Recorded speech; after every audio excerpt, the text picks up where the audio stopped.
Yo, yo, yo, yo, yo. Hey, man, this is the Elegant Cuts Chopping It Up podcast. I am the guy, AC the Barber. And guess what? Hey, man, y'all in for a magical treat today. Y'all know we about to put it in and we about to get live for y'all, man. I'm with here none other than the boss with the sauce. Y'all hear me? The boss with the sauce.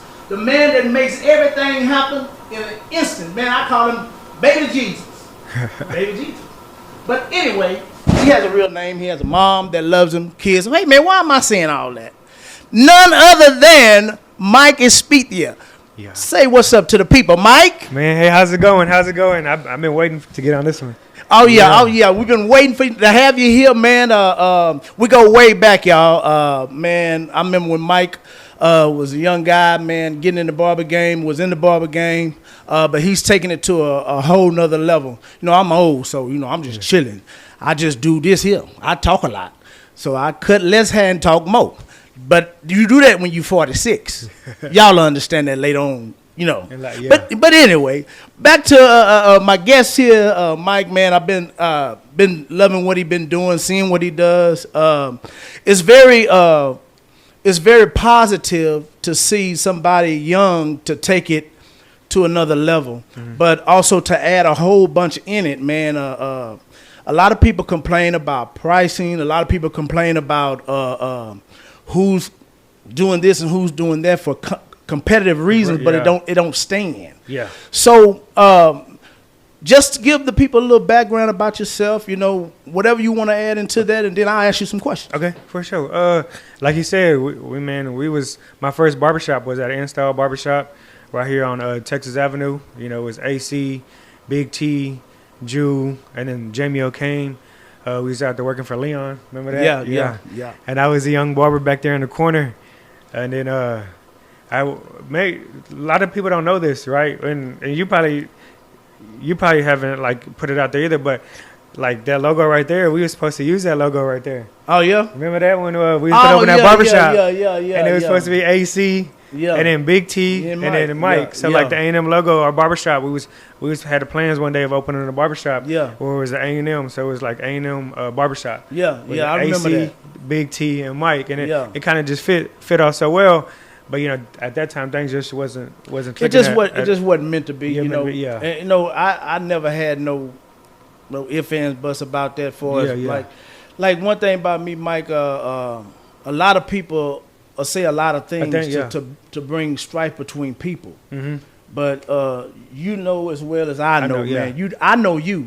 Yeah. And you know me, so all that other stuff don't even matter. And it's crazy because like even coming up in my career, like being young, like so many times people have tried to like do that. It's like, oh man, this barber cuts better than you, or this person, like, I think you good at the razor, but this person's good at designs, you know, and or this person's good at this and this person's good at that. And I'm just like, you know, at the end of the day, like, that's your opinion. You are entitled to spend money where you want to spend your money. Yeah. You know, you might like it over there, and then somebody else might like it over here. But at the end of the day, like, I'm not going to be like, oh, talk bad about that person or whatever, because the minute I feel like how people are, they just like, oh well, I'm gonna run and tell you something, but I'm running back and tell him something. Yeah. And I just like, oh, you know, that's cool. I appreciate that. You know, like, you know, he doing his thing and this and that, and I feel like it's always been like that. Like, it's for me, it's always been love, no matter where I'm at or where I go, because I know where I started. Like, I learned a lot at InStyle Barbershop. You know, when I tell people how you've been successful, I say, I took the best of the barbershop and I took the best of the salon and I combined the two, and that's how we made Mike's Barber Studio. Yeah. You know. Yeah. So, with that being said, y'all, I want y'all to sit back and take a listen to what Mike is saying, because he's giving out secret gems. See, y'all got to be able to understand what the man is giving you right now. Yeah. Come on, people. Climb aboard. Keep your listening ear out there. But anyway, with that being said, Mike, with you having all the success you have, you know, success comes with haters. Oh, yeah. Plenty of them. Yeah. I'm on the lower level. People hate me because I wear Jordan sometimes. Man, you got all the Jordan. You got all the shoes. Yeah. Man, come on, man. And it's crazy because then, like, There's so a lot of stuff, with I got TDK. I own TDK in the mall too. So we have shoes and everything like that. Hey, give them the address of that. Oh, so we just did our relocation this past Friday. My birthday was August 4th. We relocated our store to across the mall. So we're in Post Oak Mall, 1500 Harvey Road. We're next to we're outside of JCPenney's, and then on that wing right there. Okay. Right there. Okay, yeah. So y'all patronize his business, man, because the man doing great things. Yeah. Now continue what you were saying about that. Oh, and I was just like in general, like a lot of people would say, oh well, a lot of people don't know who I really am. I came up. You all see me came up like that was my first barbershop. I used to play flag football with Big T. All the barber battles and stuff like that, I was successful at those, and that's kind of what started molding me into opening my eyes to see like the bigger picture. Yeah. And then so when at that time I was like, what, I want to do this and I want to do that, because as a young kid, like growing up and you're not having much, but and having to work for what you had, you didn't really sit down and envy like, damn, like he doing this or he doing that, or he got nice things. And so I was never raised to like hate on somebody else. I was raised to go and get it yourself. Yeah. And so like when my cousin was working at Nice Kicks in Austin, and I used to go out there and I used to cut hair out there, and Austin, like he survived me out. Like I was like, man, I'm working to get them Jordans, or I'm working to get those foam runners and stuff like that. So because that's what I wanted. I wanted nice things, and I seen y'all every Saturday. Boys come in with them shoes, and I was like, man, yeah. Like I mean, but that was just the thing that we did. That's what it was back in the day, But at the end of the day, the picture gets bigger because look at what you have. You have a wife now. You have kids. Yeah. You have a mom, dad. Everybody that you pretty much plays a part into your business that you want to be able to look back and say, hey, man. Hey, I don't want you doing this. I want you to come and work with. Let's work together as a family, as a team. Yeah. So that's the bigger picture for you, because if eventually, I know one thing. Mm-hmm. One thing I do know about a woman, she gonna want a bigger house. Yeah. And them kids gonna want their own room. Yeah. Yeah. Because I remember when you was in the trailer out there on. You know what I'm saying? When you had the barbecue pit and all that stuff out there, man, and it was like, man, I know you. We came from. I still have that trailer. To be honest with you, we still live in the same spot, but the trailer actually is not a trailer no more. When I bought a house. Oh, okay. And I ended up buying a big house, and then I gutted the trailer out. And then I moved all my screen printing stuff in there. So I do screen printing, like just shirts. Like I make my own shirts. Oh, okay. Because, so it's easy to cut out the middleman and then just do your own thing sometimes. Or if you need it quick, I was like, I can just go run and print a shirt real quick, and because I can do it. And I learned it, And so the trailer is where I do my screen printing at. Okay. And so I still got it. And, I still got that trailer. I don't live in it, but, it's crazy because just last night we just did our back to school, our 6th annual back to school event at the mall. And we invited everybody over back to my dad's house, and we cooked and we played volleyball last night, had drinks, and everybody's having a good time. Yeah. So it's good because like that trailer, like it has history. Like a lot of people, like we cooked for a lot of people, and you said we still do that. We still go out there and cook at the house. I remember and it's that, 10 years later, and we still doing the same thing. That. Yeah, but that's good stuff, because anytime you can be positive. Yeah. In anything to where you building, just like what you do for kids every year. Yes. Because I'm a kid fanatic. Like anytime you're doing stuff for kids, man, you got me. I do it here at my shop. Yeah. Just to give back, because God blesses those that have a heart for the kids. Yeah. You know what I'm saying? Like no matter what we do, Mike, and I know you believe in God. I know you're a God man. That's just what we believe. We believe in giving back because we didn't have nothing. Yeah. You started with nothing. I started with nothing. Yeah. But look what we have now. We ain't where we want to be. Yeah. But we're building to be better. Yes. You know what I'm saying? But we're leaving something for our kids and to initiate with our families. And that's why I tell a lot of people and not everybody is capable and able to have that. But I always say your parents are supposed to build for you as you're supposed to build for your kids. You know. Yeah. And so when you start thinking like that, then your mindset starts to change because you don't see the competition, you just see the elevation.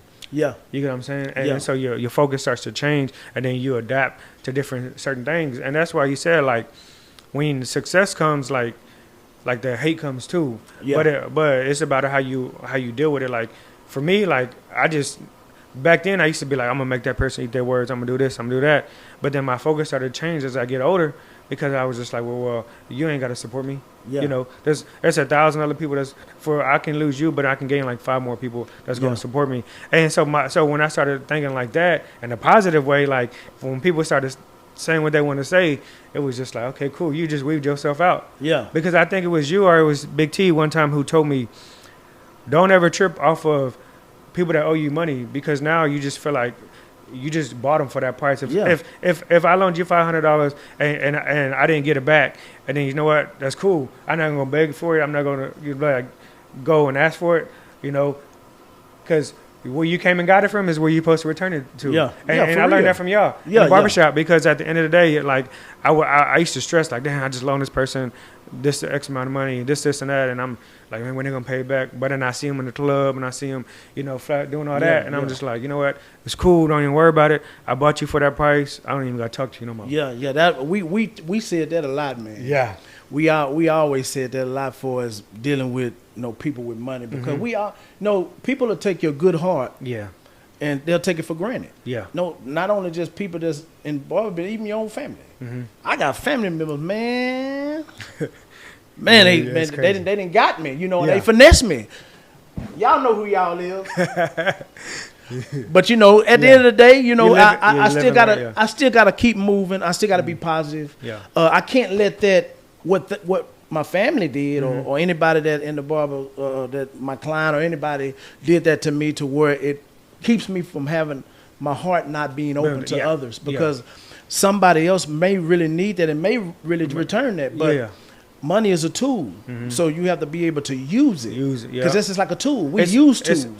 Like same thing when like people like you have to use people, and it's whether you use them for the right thing or for the wrong thing. But at the end of the day, that's is your image on how you use that person. Yeah, because there was a saying I think I heard from I was reading this book, and it said people will not remember you for what you did for them, but how you treated them. Yeah. I said I tell my lady that all the time, man. People will always remember how you treat them. Yeah.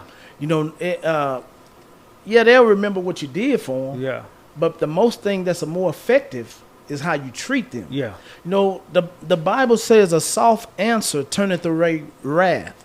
That means if I'm speaking with positive and I'm speaking with a soft answer, not with rage and anger and and hate, is you're able to grab a hold of people. Yeah, people will listen to you then because you're talking softly. Yeah. My wife tell me that all the time. Hey man, it's how you talk to me. Yeah. Because sometimes I can get kind of rowdy. Yeah.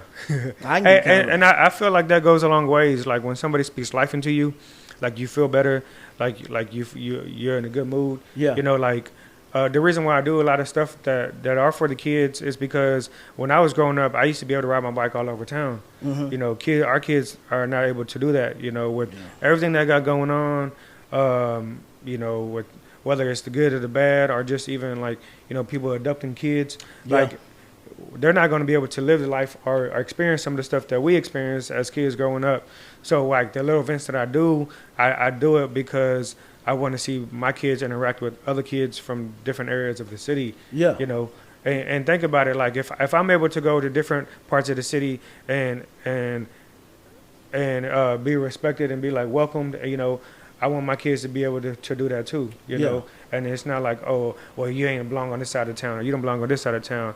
Like, cool, but there might be some people that invite you, but some people that won't. But at the end of the day, like, I can be able to go anywhere because I'm not out here just spreading hate, on social media, going back and forth. I just, try to be positive and then bridge the gap within the community. You just got to realize, man, and this is what I had to take on too, because in the business that we're in, people are discredit you even though you do a lot. Yeah. But they'll say, man, he ain't doing enough. Yeah. You ever got that before? I got that our last year back to school event because our back to school event, and this is why I tell a lot of people, if your first event doesn't be successful, do it again. Yeah. And if it doesn't be successful, do it again. Because our events, like some of our events that we have put on together, like it didn't blow up until like the 4th annual. Yeah. Like it didn't blow up till we went till I had it the 4th one at the barber school, you know, and then it blew up, and then the next year I did it at the mall, which was last year, and it was big, and then this one was big again,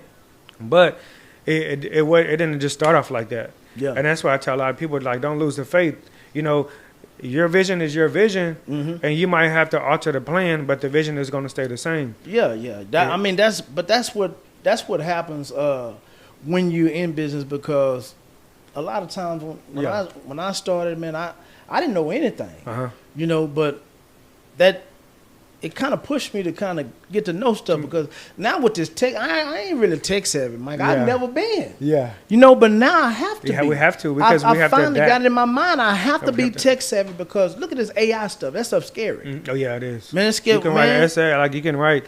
I heard some people in the barbershop were saying, like, I asked them what they do, and they was like, well, I got a store, online store, and I was like, well, how you? And I'm getting to how he does a lot of stuff, and he's like, well, I went to Chat GPT, jumped on Chat GTP, asked, you know, hey, can you create me an online website to sell these products? And then, okay, where can I get these products? So they created a whole business on Chat GTP, and now he's like, it's like what you see is like what Amazon does, you know, like there's people that, like, let's say that barber jacket, like you make all these barber jackets, and when somebody jumps on Amazon and looks for that barber jacket, well then they order to your link, boom, you get a notification. Now you got to send off the barber jacket that you sold, or whatever products that you have, and that's what he's doing, and he's making all this money off of it, and man, that's crazy. He just travels, and he works remotely from his computer, and he's just traveling, you know. And so with that being said, well, right now we're going to take a break. I'm getting a notification, like he said, from our owner operator to take a break. So we're going to take a break. We'll be right back. You tuned in to the Chopping It Up podcast with my guest, Mike Espitia. We got more to come for y'all. Yeah. So, welcome back, y'all. I am AC the Barber. I'm here with Baby Jesus, a.k.a. Mike Espitia, you know, the man behind everything that goes on around in the barber game and in the world of barbering here in the Bryan College Station area. A great friend of mine, man. I know a lot of times we haven't had time to chop it up or be on the same page on a lot of things, but yet still, man, I've always seen the encouragement by what you put out. A lot of times I didn't know. Growing up, I didn't know how to show gratitude or show being black and didn't have no daddy. Yeah. I didn't know how to go to my brother, because I thought that was soft. Hey, man, you're doing a good job. I thought that was soft. Mm-hmm.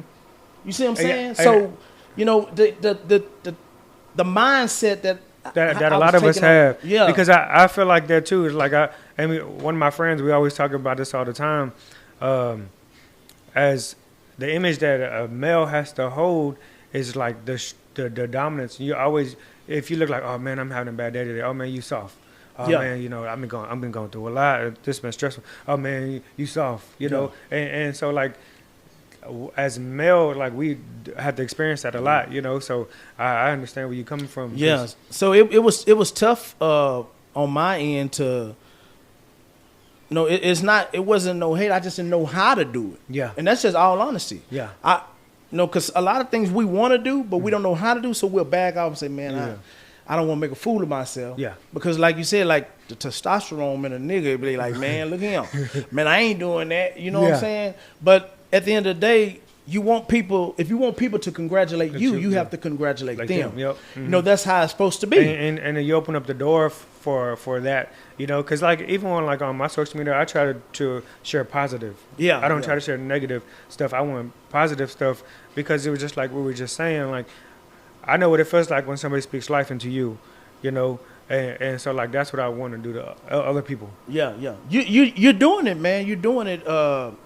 It's just that some people may not resonate or may not understand. Yeah. But what the thing you can't do is stop. Yeah, you can't. You know, you can't stop. Yeah. Because you have to look at, you know, with your kids in the house with you, you know, they're watching. Yeah. They might not say Yeah. they might not. My littlest one is like, everything that I do, like she does. Yeah. It's like, but she watches. She wants to be like, she wants to go with me. She wants to do this, you know. Like she's like a boss of her own. Yeah. And if you're around her, like you can know, oh yeah, she's gonna be a boss one day. Yeah. But it wasn't like I always see it, you know, and I always, but it really didn't hit me until I was at we was in Florida this past week, and she used her manners, like she was saying, thank you, yes ma'am, because I'm always using my manners, yes ma'am, no ma'am, you know, thank you, and then so it was like, then that's when it hit me. It's like kids really realize and follow what you do. Yeah. You know, if you don't tip, well, Daddy, why you leave the money on the table? And you explain, you know, and he said, okay, because I told her one time, I said, we was driving, and she was like, can we go swimming? And she asked like 10 times, Daddy, when we get home, can we go swimming? When we get home, can we go swimming? Yeah. And I was like, yes, ma'am. And she was like, yes, man. I was like, no, yes, ma'am. And he's like, you just said yes, man. I'm not a man. And I said, yes, ma'am. Like ma'am. Like madam? Because you're a madam. And she was like, well, what is that? So I had to explain to her. And then so now she got on, okay. So she would start telling people, yes, ma'am. You want, like, okay, what can I get you out to drink? You want a sweet tea? Yes, ma'am. Like, you know. Yeah. So little stuff like that, you know, is what you start to appreciate when you start to see your kids grow. Yeah, you know, man, that's what you live and work for, and to see the evidence of it. Yeah. Like when y'all went out and she said, you know, thank you, or yes, ma'am, or things of that nature. When you see the outcome of what you've been teaching, because a lot of times we be running like, man, did this motherfucker get it? Yeah, this is me. Yeah, you know, because we don't have the opportunity to see it at the moment. Yeah, but we've been teaching every day. Yeah. Because every day you come home, every day you're around your kids, every day you're doing something to where you're at home around them. So you wondering, okay, now when it's time to be on display, man, are you gonna act right? Yeah. You know, but that's it. You know, but that's the good thing about being able to invest in your own. Yeah. Because when you invest in your own, then you have a control of what they learn. Yeah. It's not watered down. Yeah. You know, it's not presented in a way where it's and I'm starting to feel like, well, I'm starting to learn, because I'm an instructor too at the barber school, so I'm starting to learn like you can't force somebody to learn. Like they're gonna learn when they're ready to learn. Yeah. You get what I'm saying? Yeah, comfortable. Yep. And so now you got to feel, okay, well, maybe you learning different. So let me adapt to you. And figure out how I can adapt to you to make you want to learn. Because now if I can catch you, if I can get your attention with something, now you're going to want to learn it. Yeah. You know, and I had to, that's what I had to do. Because at the end of the day, like, I'm still learning a lot. Like, I'm not where I want to be. I'm not where my goals are, but I'm still learning every day. Yeah. Every day, you know. Yeah, you're still young, man. Like, even though you may feel like, you know, you're not young. Yeah. But, you know, but at the end of the day, you still got a lot that you probably want to do. You know, and there's probably other things you can do other than cut hair that you can be good at. Yeah. Or you're probably already good at, you know. Like, but when you have a sense of knowledge to want to learn stuff, it's just like how you turned the trailer into the printing place. Yeah. You know, I would have sold that motherfucker. Yeah.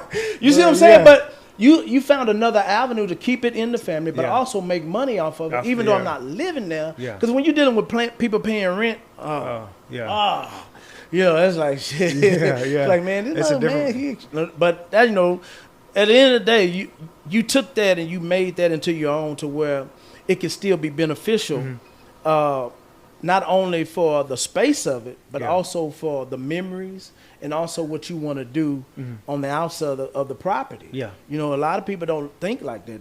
They think like me. Like I told you, I'd have sold it. Shit, I'd be like, hey, man, I don't need that shit. So and a lot of people will say, like, why you grind? Why you go so hard? Because like I want to be 40 and I want to be financially free. Yeah. Like, I'm not doing it to be better than you, be better than you. Like, I'm doing this because of what my goal is and my plan to be.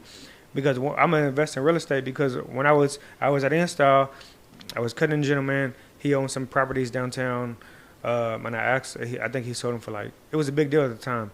It was like $5 million for a building or something like that. And then I asked him, you know, how you get rich? And he says, well, young man, how you get rich is land and time. I bought that building for hundred thousands. Yeah.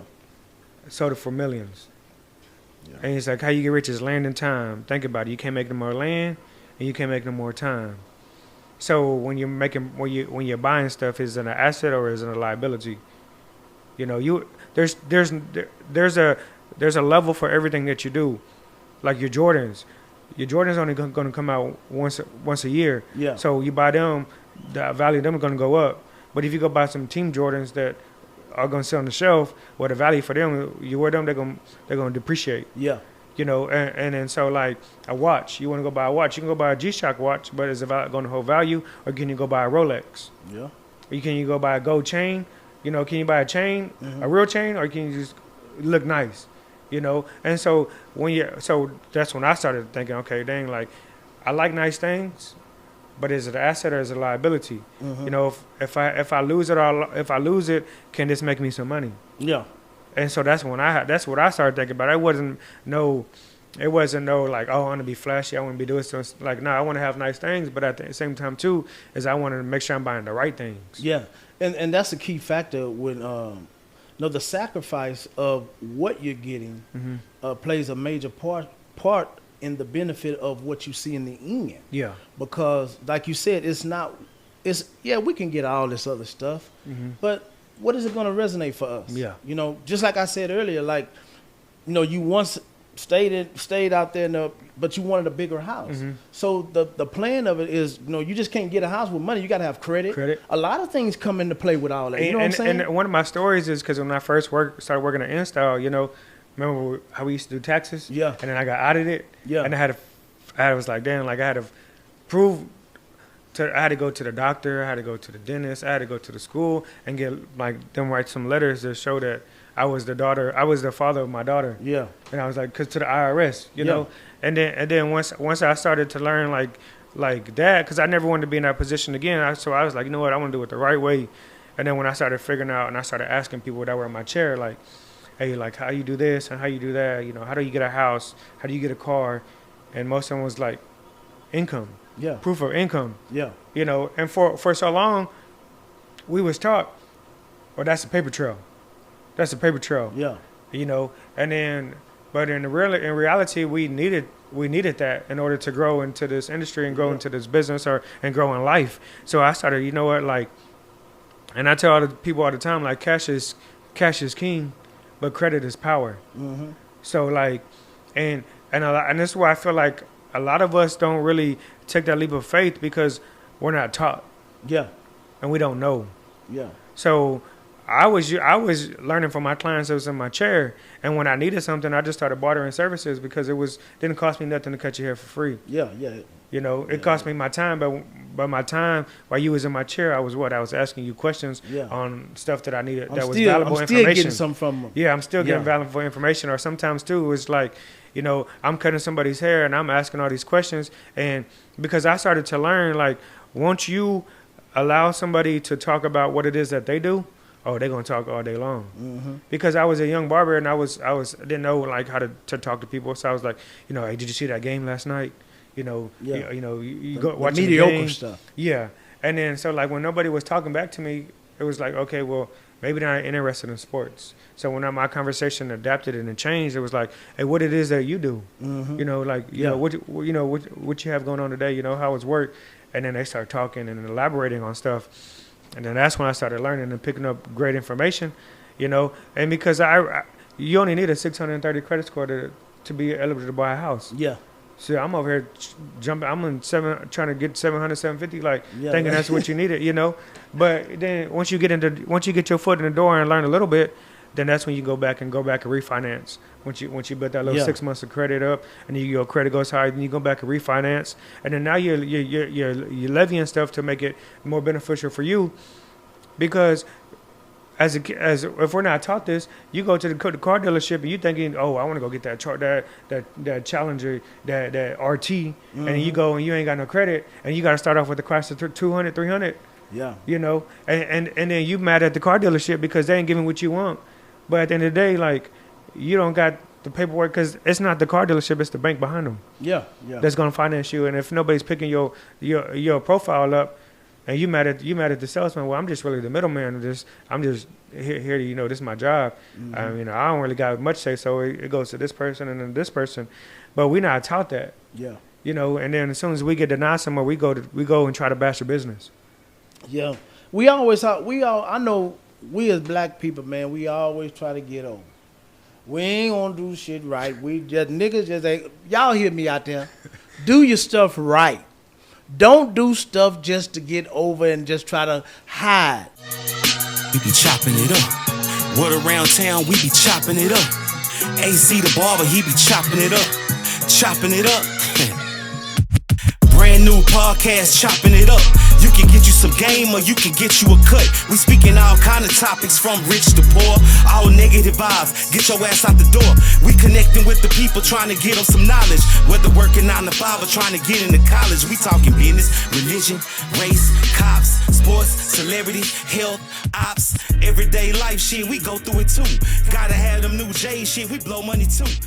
Who you vote for? Who your favorite sports team? Who you signing to? What's your deepest sports dream?